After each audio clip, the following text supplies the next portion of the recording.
एक बार एक युवक गौतम बुद्ध के पास आया और गौतम बुद्ध से बोला कि हे बुद्ध, मेरे मन में इतने गंदे विचार क्यों आते हैं।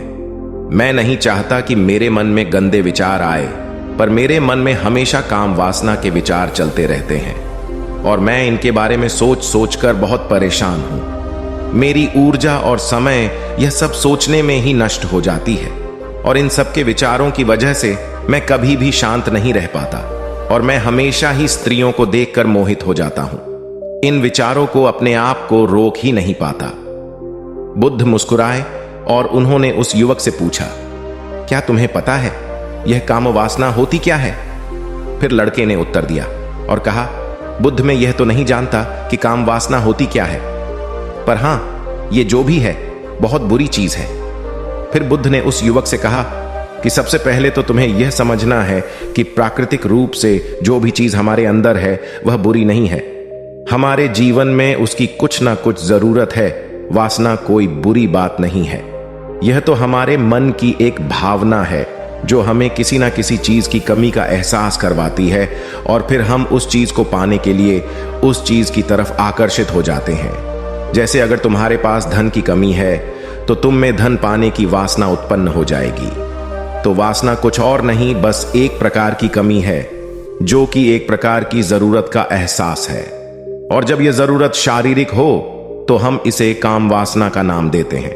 युवक ने गौतम बुद्ध को कहा कि बुद्ध, मुझे काम वासना का मतलब तो समझ में आ गया, पर आप मुझे यह बताइए कि यह आती कहां से है और कैसे आती है।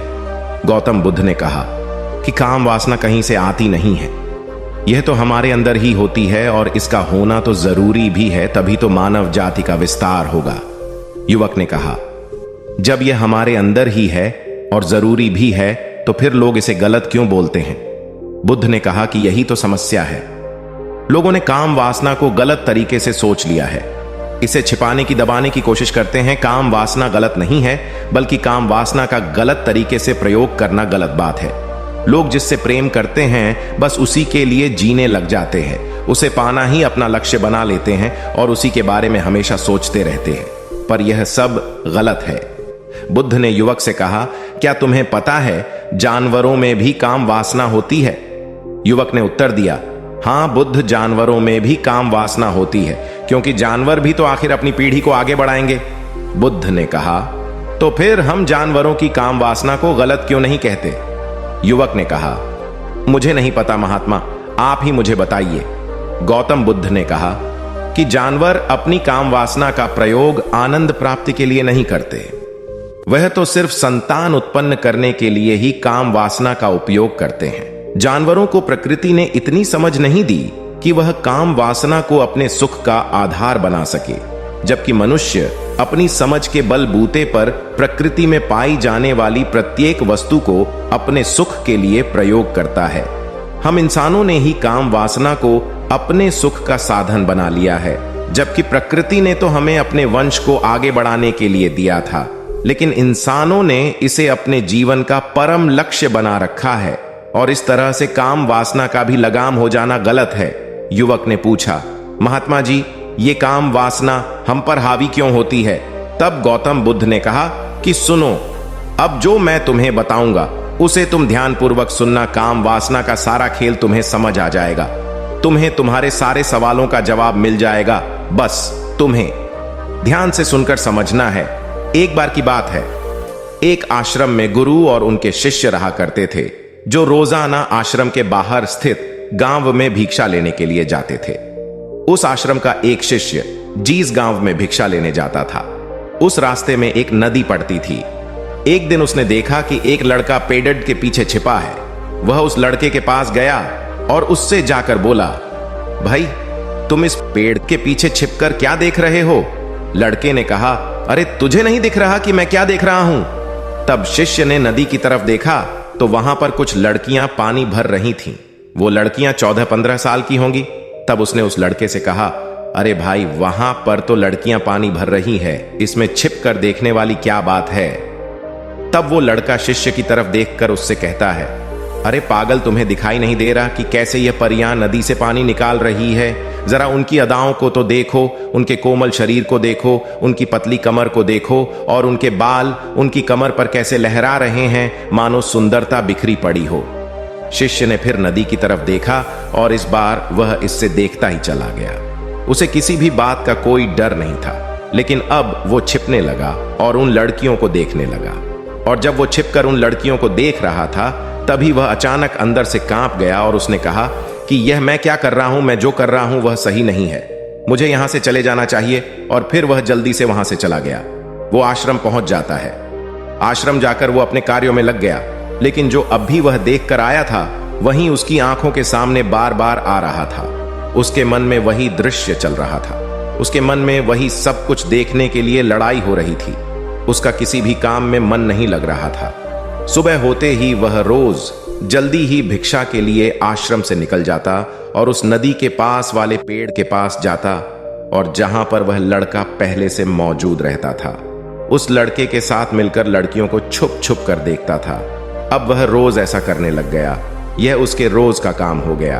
अब उस शिष्य का मन किसी भी काम में नहीं लगता था। वो हमेशा ही किसी ना किसी प्रकार के विचार में उलझा रहता। वो आश्रम के कार्यों को भी ठीक ढंग से नहीं कर रहा था। न वो ठीक से सो पाता था और न वो ठीक से खाना खा पाता था।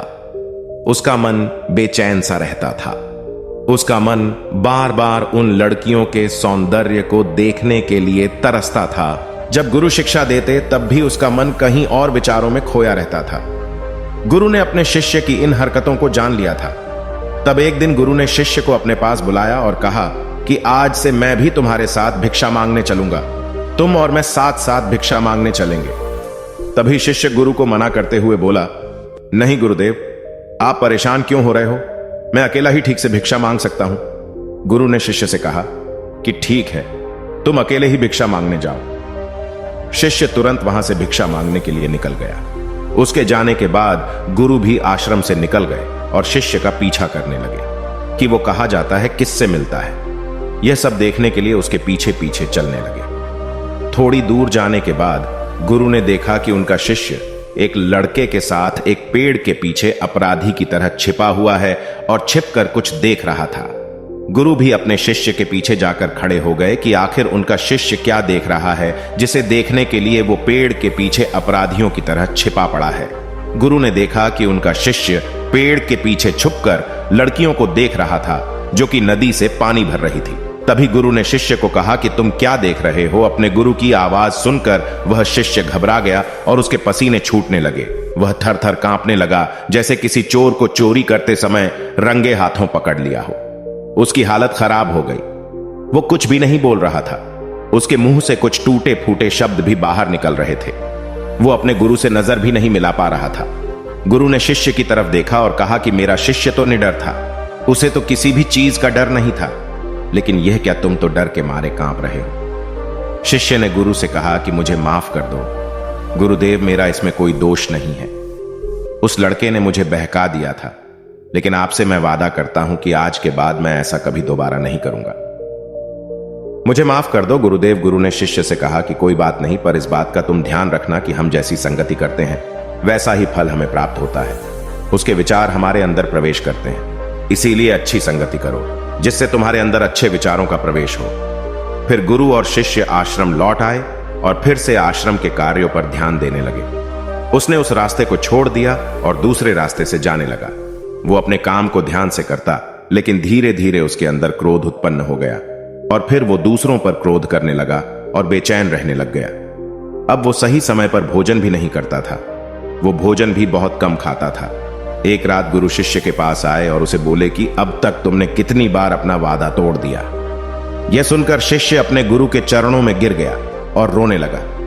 रोते रोते ही उसने गुरु से कहा कि गुरुदेव, मैं कई बार अपना वादा तोड़ चुका हूं, फिर वादा कर लेता हूं, लेकिन हर बार मैं वादा तोड़ देता हूं। मेरा मन मेरे नियंत्रण में है ही नहीं। मैं बहुत कोशिश करता हूं कि मैं अपने मन से सारे बुरे विचारों को निकाल डालूं, लेकिन मैं चाहकर भी ऐसा नहीं कर पा रहा हूं। फिर गुरु ने शिष्य को कहा कि चलो मेरे साथ। गुरु शिष्य को आश्रम के बगीचे में लेकर गए और शिष्य से कहा कि देखो, यहां पर कुछ नालियां बनी हुई है जिससे नदी का पानी इन पौधों तक आ रहा है और यह पानी एक निरंतर भाव से बह रहा है। क्या तुम इस पानी के बहाव को रोक सकते हो?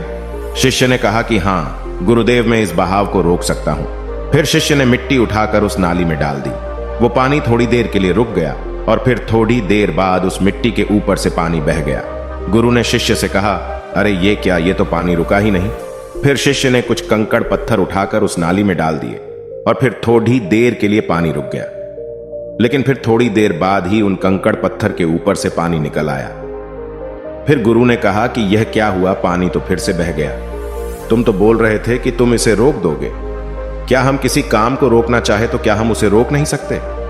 तब शिष्य ने कहा, कोई बात नहीं गुरुदेव, मैं इस पानी को तो आपको रोक के दिखाऊंगा। वह फिर से एक बड़ा सा पत्थर लेकर आया और उसे नाली पर डाल दिया और पानी रुक गया।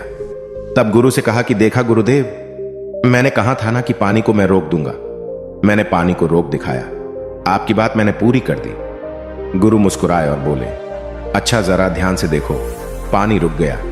क्या वो तो पीछे की नाली तोड़कर बाहर आ गया और अगल बगल से बह रहा है, और ध्यान से देखो इस पत्थर को आगे भी आ गया और ये पानी अपना रास्ता बदलकर फिर से आगे की तरफ बह जाएगा। और फिर थोड़ी देर बाद ऐसा ही हुआ।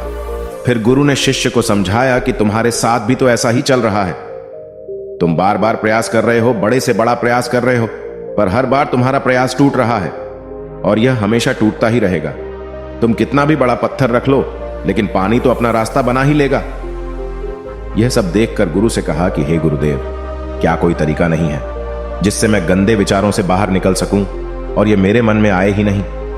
गुरु शिष्य को एक नदी के पास ले गए जहां से उस बगीचे में पानी आ रहा था। गुरु ने शिष्य से कहा, वो पानी इसी नदी से जा रहा है। अगर हम यहीं से उस रास्ते को बंद कर दें जहां से पानी बगीचे में जा रहा है, अब क्या हम पानी को रोक नहीं सकते? शिष्य ने कहा कि हां गुरुदेव, अवश्य ऐसा हो सकता है। मैं इस पानी को यहीं से बंद कर देता हूं, तब आगे की नाली में पानी जाएगा ही नहीं और फिर बगीचे में पानी जाएगा ही नहीं। फिर से नदी से जाने वाले रास्ते को बहुत मेहनत करके पत्थर और मिट्टी डाल डालकर बंद कर दिया और गुरु से कहा कि गुरुदेव, मैंने पानी को बंद कर दिया है, अब यह पानी बगीचे में जाएगा ही नहीं। तब गुरु ने कहा कि अगर पानी बगीचे में नहीं जाएगा तो पेड़ पौधों को पानी कहां से मिलेगा? उन पेड़ पौधों को तो पानी की आवश्यकता है, और उन पेड़ पौधों में कुछ पेड़ पौधे तो ऐसे हैं जिनको रोज पानी की आवश्यकता है। वह तो मुरझाकर मर ही जाएंगे। उनका क्या होगा? पानी तो हमें खोलना ही होगा। शिष्य ने गुरु की बात सुनकर वापस नदी से जाने वाले पानी का रास्ता खोल दिया।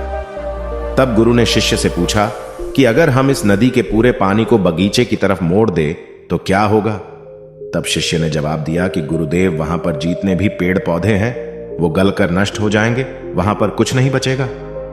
फिर गुरु मुस्कुराए और बोले, तुम इस बात को समझो कि हमें किसी भी चीज को रोकना नहीं है, बस हमें हमेशा संतुलन बनाए रखना है। कम पानी से भी पौधे नष्ट होते हैं और ज्यादा पानी से भी पौधे नष्ट होते हैं। हमारा जीवन संतुलन से ही चलता है। गुरु ने शिष्य से कहा कि अगर मैं तुम्हें कहूं कि तुम आम के बारे में मत सोचो तो तुम्हारे मन में सबसे पहले किसका चित्र आएगा? शिष्य ने कहा कि गुरुदेव, मेरे मन में तो पहला चित्र आम का ही आएगा।